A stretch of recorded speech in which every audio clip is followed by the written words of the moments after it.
in which morality coheres with nature. So there's this concern, observe discrepancy between nature and freedom, the phenomenal world and the noumenal world, and we can see that Kant tried to bridge this world by means of his third question, answer to his third question, what? So sort of he sort of tried to achieve a harmony of nature and freedom. Teleologically conceived universe. Teleological here means end-oriented, purpose-oriented. We have a mission in life, namely fulfillment and morality, and then we can order our ends in accordance with the way that it contributes to the fulfillment of morality. That's a teleological system of nature. And nature, natural world is a field or playground in which we can fulfill our mission in life. Viewing ourselves as continually approaching this ideal of the human morality. And this is what I call Kantian teleology. Teleology was dead by the time Descartes wrote philosophy. In his meditation, Descartes says that we can talk about the divine ends or divine purpose because God's will is not transparent to us.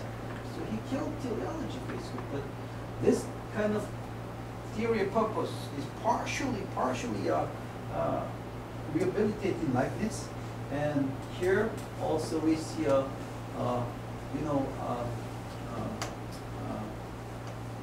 renewed interest in teleology in Kant, but not as a expressing or constituting knowledge of the world. It's not part of our scientific world, but knowledge of the world, but as a kind of methodology. So as I said, Kant develops a distinct view of nature that can be teleological, but that doesn't mean that we can present teleological metaphysics. Transcendental metaphysics is not accepted anymore. As I said, nature is subject to synthetic operative principle to understand itself, namely principle causality. Principle causality is our contribution. That's what the understanding itself imposes on nature, but not teleological principle. Teleological principles are regulative. It contribute to the way that we can make inquiries about nature, but not constitutive. Namely, it doesn't form knowledge of the world. So the bottom line is that nature, morals, and religious faith all together may be unified into one system. This is articulated by means of teleological principles. Conclusion. I tried to present this view of self as part of his transcendental metaphysics. Here, I present self as something that is not eliminated, cannot be eliminated. And this is, we can discuss this, but the Buddhist important part of Buddhism is that there's no self, there's no self, it's sunyata, it's nothing, it's nothing. I think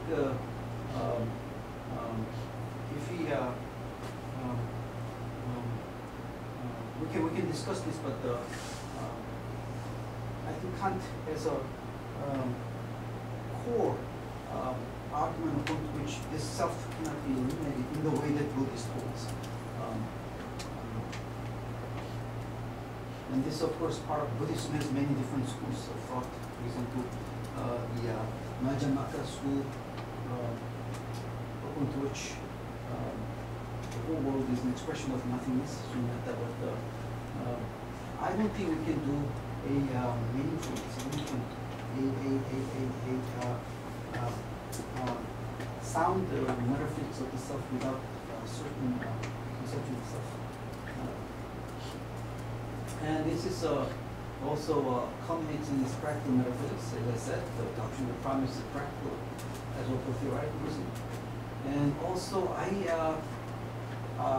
recently attended the American Philosophical Association meetings where we discussed, the speakers discussed Fichte's and Sartre's metaphysics. And I asked the question, I asked the speaker the question, how would Fichte, how would Sartre defend against the most extreme form of materialism, for example, token physicalism? their answer was that simply impossible. It's a resounding no. Fichte and Sartre's metaphysics would be untenable if a extreme form of materialism, namely token physicalism, is correct. Freedom would be impossible. I say Kant has an advantage over Fichte's view, Sartre's view, because of his commitment to the distinction between phenomenon and noumenon is underlying reality which cannot be in principle unknowable, and this can be used in his defense. I said this is what I call Kantian ignorance, and then I said that this dogmatic commitment to, say, token physicalism can be viewed as forming a one part of antinomies, and then of course Kant is adamantly opposed to this kind of antinomies because of the way that he agreed to the distinction between phenomenon and noumenon. This can be considered as part of his broad academic conception of philosophy as well. So that's all.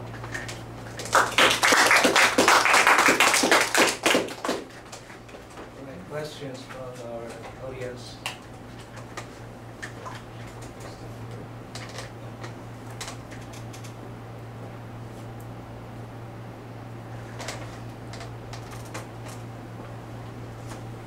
I think that's people who used to live in Germany choose Germany. Sometimes qualifications are handed out too easily and sometimes too hard.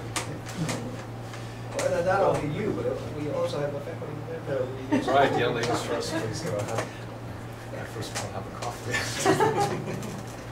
Yes, thinking for Thomas or maybe Karen or what's I do have a question. yes, okay. Maybe before anyone shoots his or her question, I can ask. You mentioned Buddhism's idea about no self. No self. Yeah, I'm quite sympathetic with that. Recently, I've been quite interested in Buddhism. And you say that Kant has, a different view from, the Buddhist view of self. That's right. So the Buddhism is just like Hume's view. The same as there is nothing constant when you check when you go to yourself. When you reflect yourself, you didn't see anything constant during the whole period of your life. And for Kant, it means that there is something constant that can be called self during one's whole life. Yes, that's a basic thesis on the part of Kant under the rubric transcendental perception, meaning that one and the same unitary self must be established before we can call a representation mind. So in order to have a meaningful knowledge about the world, we have to believe that there's a unitary self, one the same self, identical self, that must be the subject of experience. So in order to have a scientific knowledge of the world, we have to believe in such a self. That's the fundamental thesis that he presents in his transient deduction. So without that, we cannot get off the ground. Buddhism, of course, you may say that they are not operating with that kind of stuff. Buddhism may say that, especially Madhyamaka Buddhism, the kind that proposed by Indian philosopher Nagarjuna, says that nothing is permanent. Everything is sunya, meaning empty. What does it mean? Everything is empty of self-nature. So that's also true of the self as well. There's no such thing as a self. But if you maintain this position, I think you also commit to a certain underlying conception of self who argues for this position. And if you only maintain that you can engage in zazen or meditation without arguing any position. Of course, you have to presuppose that there is a acting self or agent that must perform this kind of meditation. So I would say that you have to be committed to some conception of primitive self that does this kind of things. That's my thesis.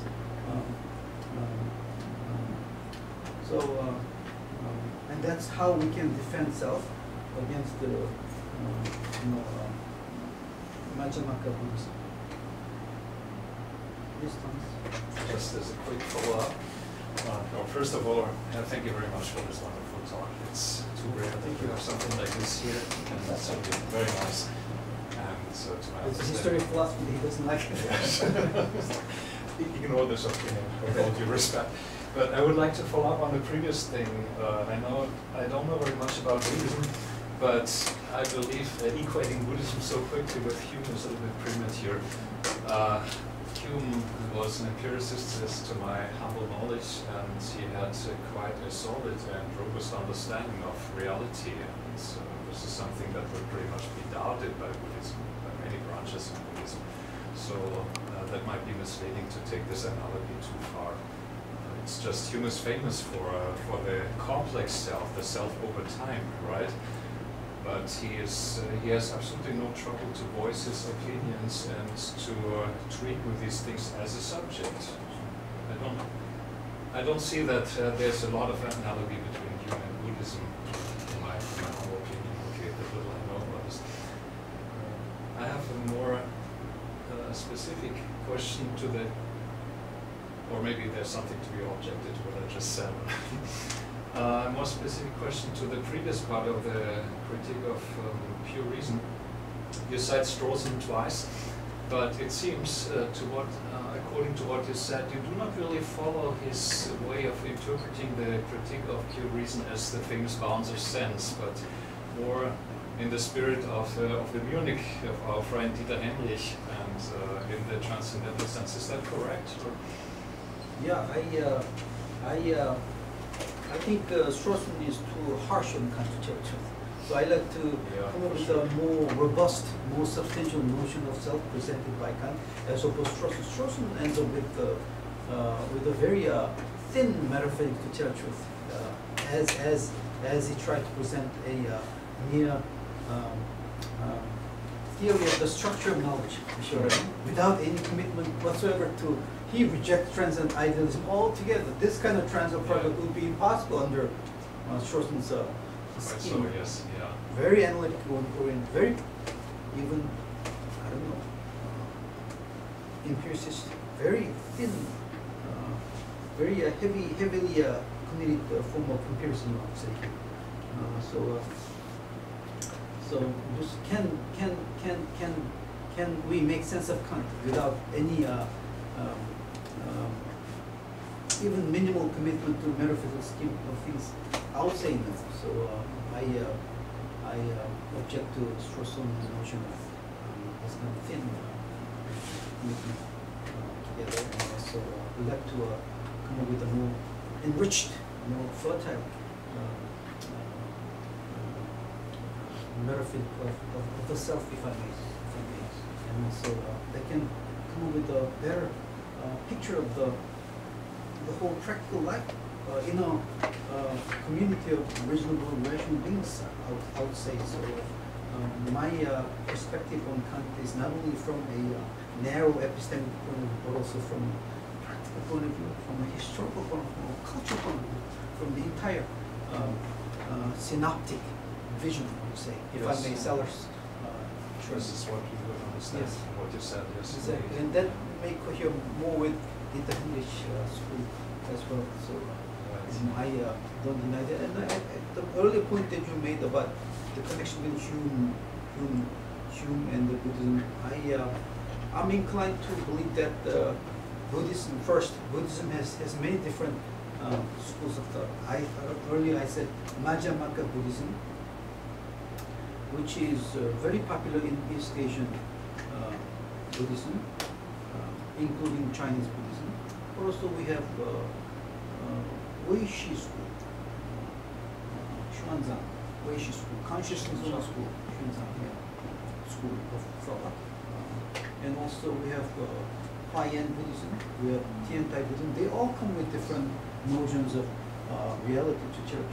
So when you say Buddhist objection, you have to specify which school of Buddhism you're talking about. You see? Probably all of them share the same view that self doesn't exist. That stems from Buddha's own doctrine, naming doctrine of Ananta. There is no outside. It's a conception of self according to which there is a substantial, permanent, underlying self maintained by, say, Hinduism, for example, and that Buddha rejected. The way that this self is rejected, the way that this self is understood, I think there's a sophisticated difference among different schools of Buddhism, including Chan Buddhism in China.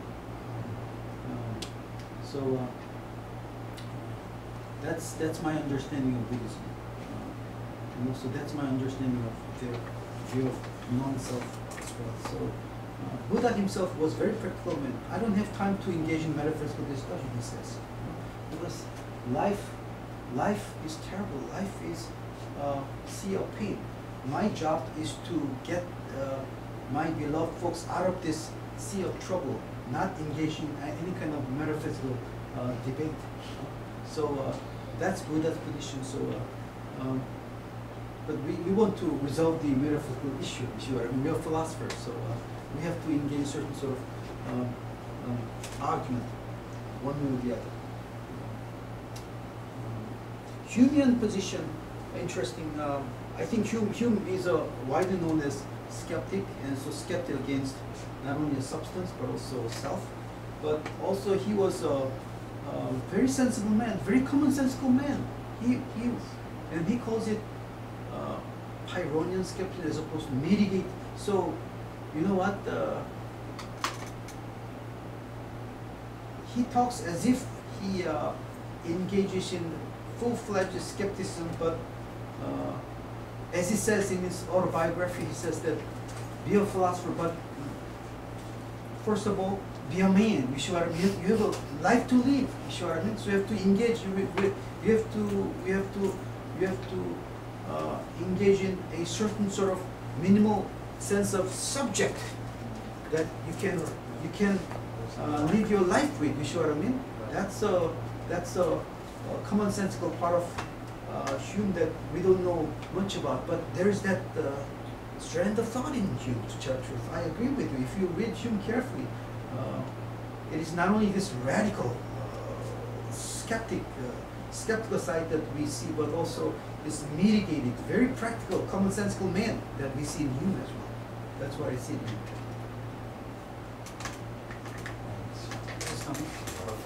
Sorry. You say the self in Kant is not an individual self and not an empirical self. Yes, I would pretty much, to my understanding, yes. And you know, this institute deals a lot with philosophy of mind, and I think the empirical self is the stuff that everyone studies here very much. But could you say something about the individual self, perhaps as a matter of further explanation? You say the self is not an individual self, and to my understanding, I totally agree with that. This would be a misunderstanding if you come to assume such. But what is meant by that? Perhaps this would be illuminating if you could say I have one more question about that. Yeah. You mentioned several self, right? Not only empirical self, but individual self, but also an absolute self. And you say that concept is not any one of them. So can you explain what these are? Oh, very interesting. Yes. By individual self, I mean the kind of self that is revealed in your everyday experience. So he makes the distinction between two kinds of self-conscious, two kinds of apperception: transcendental apperception and empirical apperception. Transcendental apperception is a fundamental a priori notion of self-consciousness that we have to accept from the outset. as a condition of possible knowledge, but empirical apperception is a kind of self-consciousness that you can experience in your experience day in, day out. So as an individual subject, as an individual person who has series of experience in daily affairs, you find yourself engaging in certain things. For example, I see that there are green trees in the forest, as she said. But you can also imagine yourself thinking about yourself, seeing this green trees over there. So this is the empirical consciousness, empirical apperception that he is talking about. Namely that the eye that is conscious of itself perceiving a green tree. But that's not the kind of transient apperception he's talking about. Transient apperception is a certain sort of representation that must be able to accompany all our representing whatsoever. Namely, he calls it I think, the underlying condition of the possibility of scientific knowledge. That's something completely opposite. That's something completely abstract from the everyday experience. That's something that is even at the level of unconscious. That's something that's more fundamental. So there's a world difference between transcendental on the one hand and empirical perception. As opposed to, as for the absolute I, that's Fichte. Fichte's notion of I. According to Fichte's notion of I, of self,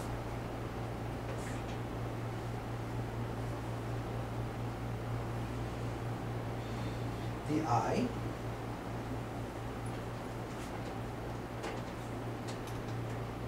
first exists and then determines itself. Remember Sartre's famous thesis? Existence precedes essence, if I remember correctly. I know nothing about Sartre. Existence precedes essence. What does it mean?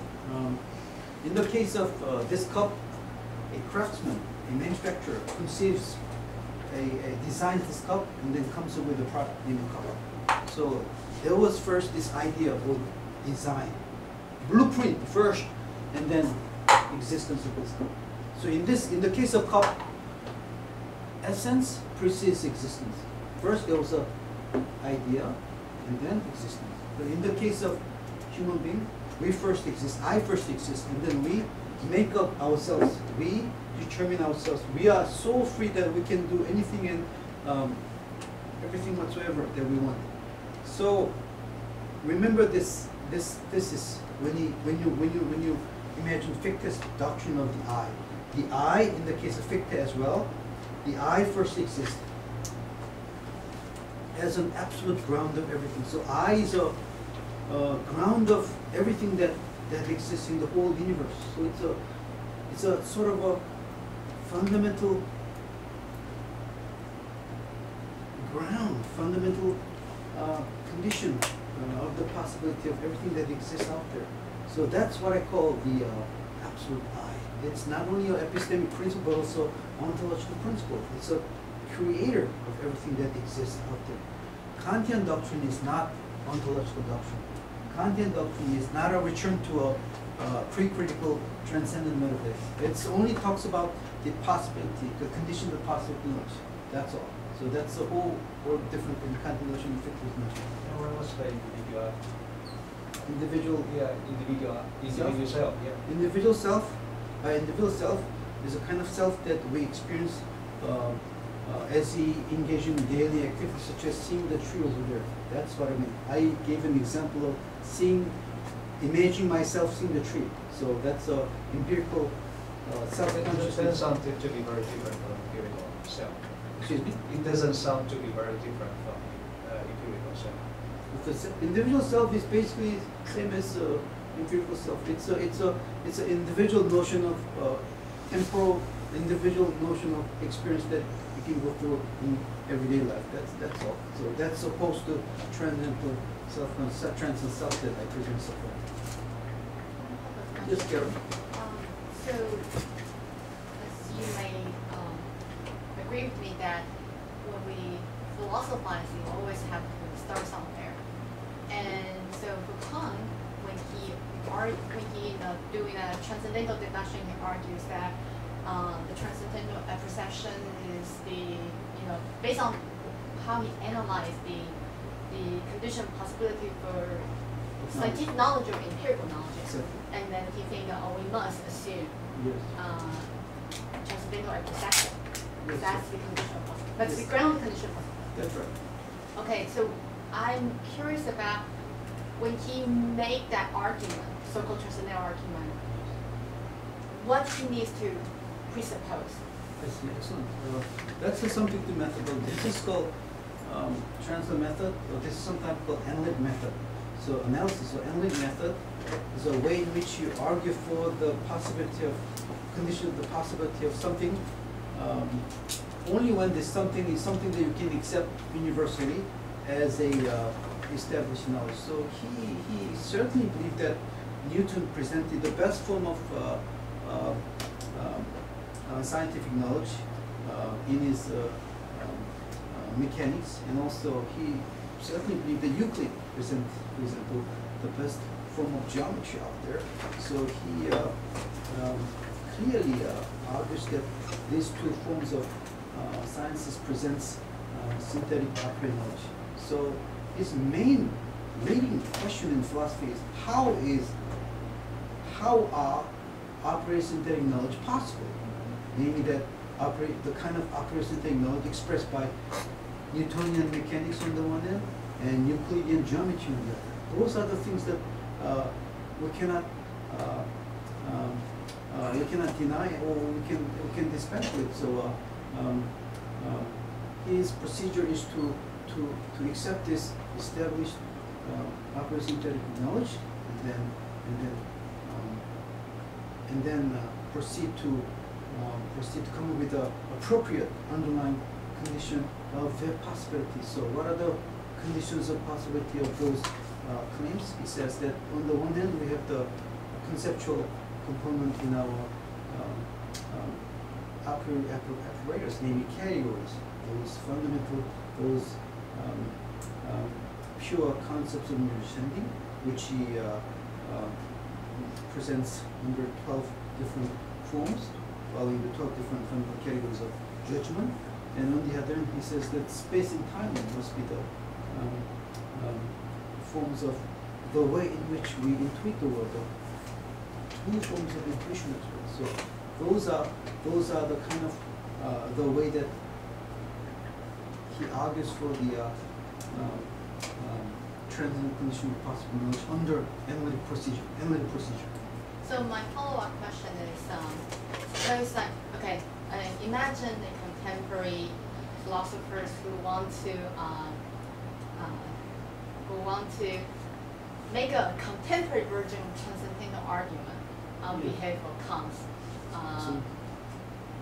whole philosophy, right? But make another transcendental argument based on current understanding of scientific knowledge, because Kant's doing his best, like modeling based on the mature physics in 18th century, and that's the best available at the time. Yes. But now we are in 21st century. Yes. And a lot of things has going on in this 300, 400 years. Physics changed a lot, and now it's actually biotechnology rules. And then you don't find, if you analyze how biological science works, it's very different from physics. And the way they approach things, the methodology is different. Their attitude toward theory is different. And so I'm just curious, like, okay, right now, suppose you are suppose now you're a contemporary philosopher, and is it possible to still make some kind of transcendental argument based on, for example, whatever this scientific community in biological science think it's the best available at the time and make the argument that way. I'm a bit worried about the possibility because like in the first critique, this notion of representation is heavily used, but in another case, so you need to find a link there, like this philosopher's understanding of representation can be you can find the link, or you can find that's how biological scientists actually conduct their practices and claim that they find something, they understand the world, and they operate on this notion of representation in concepts. And then you can make a transcendental argument by saying, okay, because for all the representation, I think this goes with the representation. But if the nature of the scientific knowledge in biological science is not inherently representational in concepts, they could still be representation, but not in concepts. Then it would be difficult to make a transcendental argument based on Makes sense. that. Makes sense. Thank you, Karen. That's excellent, sensible. I see that physics has developed tremendously, and that Kant was operating with Newtonian mechanics, but Newtonian science has been superseded by Einsteinian relativity theory, and then Einstein relative theory later further criticized and developed by the quantum mechanics. And these days people talk about quarks. People talk about strings. All kinds of Stop stuff. talking about strings now. It's coming and going. So Kant was able to operate with Newtonian space, three-dimensional space, but already Einstein talks about four-dimensional space. So it seems that Kant's theory doesn't seem to make any sense in view of the recent development of physics. You're right. Kant was a man of his age, and his knowledge of physics was limited to the best of scientists, best of sciences available to him at the time. So what about new forms of science? What about the new forms of physics? What about the remarkable advances in biological sciences, as you said? What about the new form of representation, not the old sense of representation Kant was talking about? So sort of a subjective presentation of what is given to you in the old sense, Cartesian sense of representation. What becomes of that in contemporary biology? I agree with you, but the advantage of transcendental inquiry is that given the development of this breakthrough in sciences, given the breakthrough in this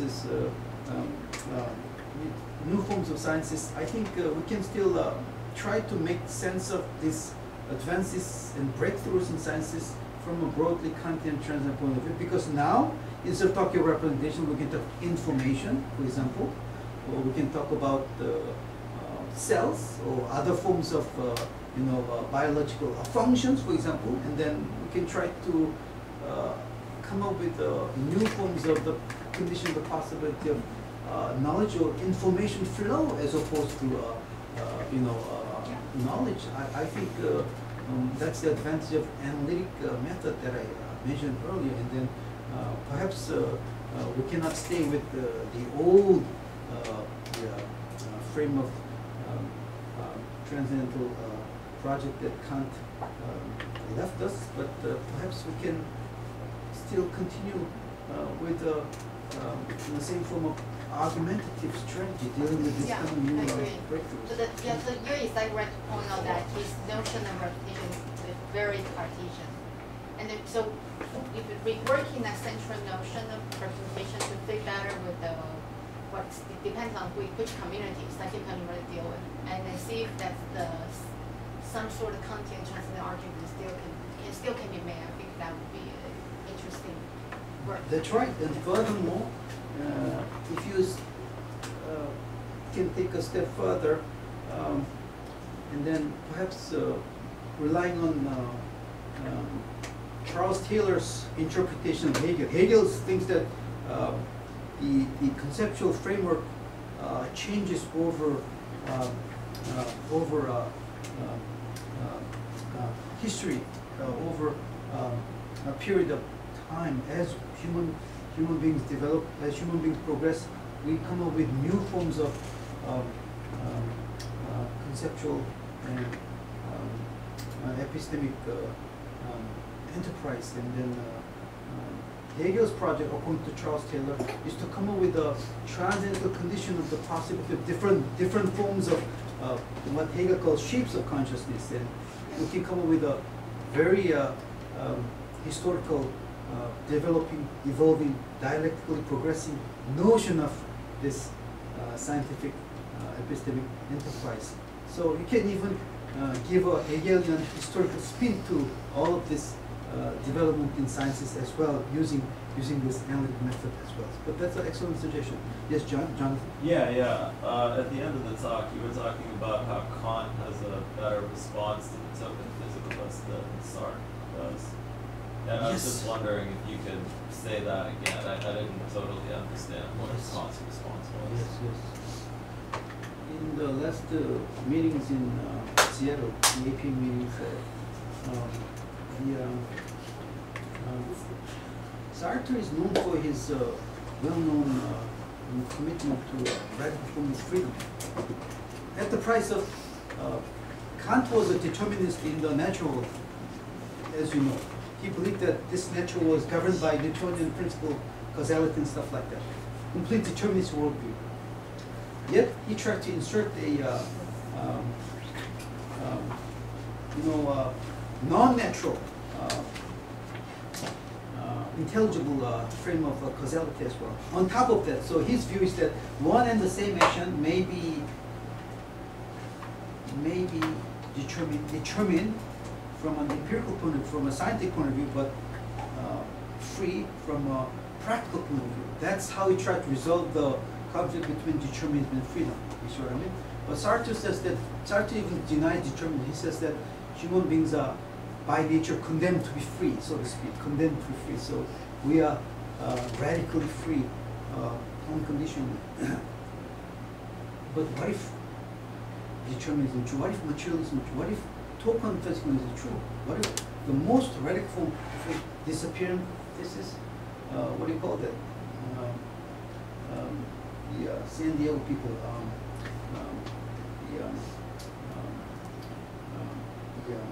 their view is that the language of the psychological, the language of mental will disappear with the progress of science, if I remember correctly. Churchlands, am I not right? Eliminativism, exactly, will disappear in this, you see what I mean? It's a remnant from the folk psychology that we have such terms as pain or the all kinds of mentalese, psychological language. It's all legacy from our folk psychology, which will disappear eventually without, instead of pain you have to replace with the C5 or firing and stuff like this. So if eliminativism is correct, if disappearance is, if token physicalism is correct, what becomes of this radical commitment to freedom that you see in Sartre and Fichte? The answer was a resounding no. You cannot defend the Sartre's metaphor. You cannot defend Fichte's metaphors. But Kantian position has an advantage. Kantian position is that you can never know about the true reality. Namely, this is doctrine of noumena. Meaning that noumena is underlying reality whose nature is in principle unknowable to us. His view is that you talk about quantum mechanics, you talk about strings, you talk about maybe something else. In 50 years, in 100 years period, you may come up with a new form of physics as well, which will undermine all forms of physics that we are known to. So what becomes of physics 100 years period, 200 years? You will never be able to figure out the true reality. So according to Kant, noumena is a boundary concept, it's a negative concept. This is a notion according to which the sensory cognition has a definite limitation. there's always limit to what we can know about the world. That's the Kantian ignorance about the true reality that I mentioned earlier. And then if we believe this form of ignorance or modesty, I would say, then you can say that the radical form of physicalism that you see under token physicalism or illuminativism expresses a certain form of dogmatism. You see what I mean? And dogmatism forms one part of two antinomies. Dogmatism on the one and skepticism on the other. That's what he calls antinomies. Antinomy means set of two positions that are equally valid and that are contradictory with each other. So Kantian position is that both positions are fundamentally wrong-headed. We have to remain modest about these positions, and then omit fully committing to any of the two positions whatsoever. So this is advantage that I talked about on the part of Kant, namely that you don't have to commit yourself to a certain metaphysical view as opposed to its opposite. You can remain neutral between two positions. This is part of what he argues with his distinctive phenomenon on the one hand and human on the other. That's what I see in Kant, as opposed to more say dogmatically inclined the Fichtean position or Sartrean position. Does that make sense? Yeah, thanks. Yeah, short follow-up to the previous longer question. I believe, as far as I can tell, and probably you do so too, that the Kantian teaching is less dependent on contemporary science than it seems. And much has been made of the fact that he takes the Euclidean three-dimensional space as something that cannot be cannot be different. And okay, he was wrong on that, but his teaching survives the correction very, very well. In what way? Just so. You replace it, and then everything is still standing. That's the way. Space and time is the form of intuition. Okay, for Kant. so my question earlier is about the notion of representation. So what, I mean, I don't know physics well, contemporary physics well enough to judge whether that, you say non-Euclidean geometry, non-Newtonian mechanics, just whatever. So you pick out the quantum mechanics, and maybe you can still replace everything, and then Kant's idea still goes through. I think I'm in no position to judge it because I'm not an expert. But what I know about biological science is it's just not that easy to just insert what Kant thinks about representation into how the science operates. So that's why I didn't see the link. But your suggestion is good, because if you're using information flow or function as a replacement, they use a lot. They use this notion a lot in their work. So maybe that's possible. Okay, let me pick up where you cut me. Space and time is the form of intuition for Kant, and it doesn't matter if it's three-dimensional Euclidean or if it's non-Euclidean four-dimensional, whatever. It's just, he was a little bit too specific in his teaching, but if you become a little bit less specific, then it survives this change very well. I don't see much of a problem, and I believe those who, I don't belong to them, but those who believe that modern biological science really changes a lot in the way we are conducting science. Some people do, the famous John Debré and other people, they really believe that something new is now here in town and we really have to adapt everything. I don't quite buy it, and I do not see what, to be honest, I don't know what information flow is beyond verbiage, and what does it change in the way we are doing things. So if you become in the whole thing a little bit less specific and a little bit less time dependent, then I do not see any big change actually. But my question earlier to him is that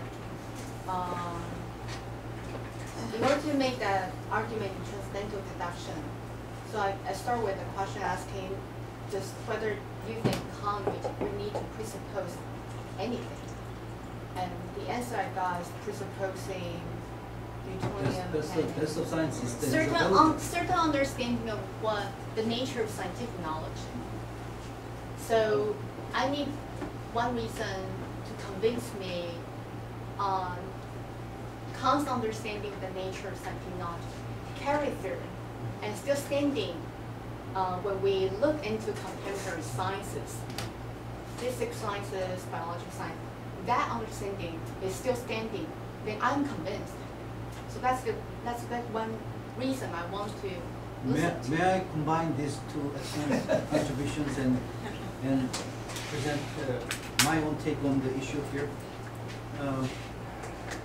Kantian philosophy is an interpretation. And your question is about the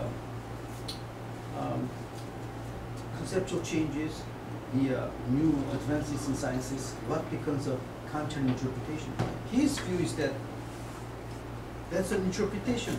Facts may change, material may change, basic unit of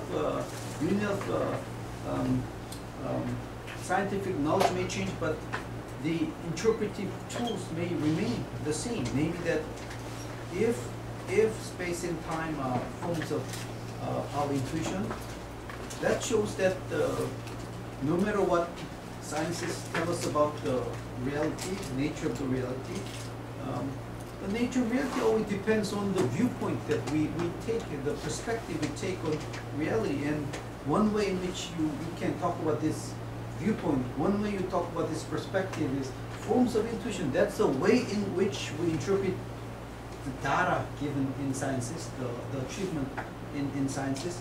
And that's exactly what Kant came up with originally, namely that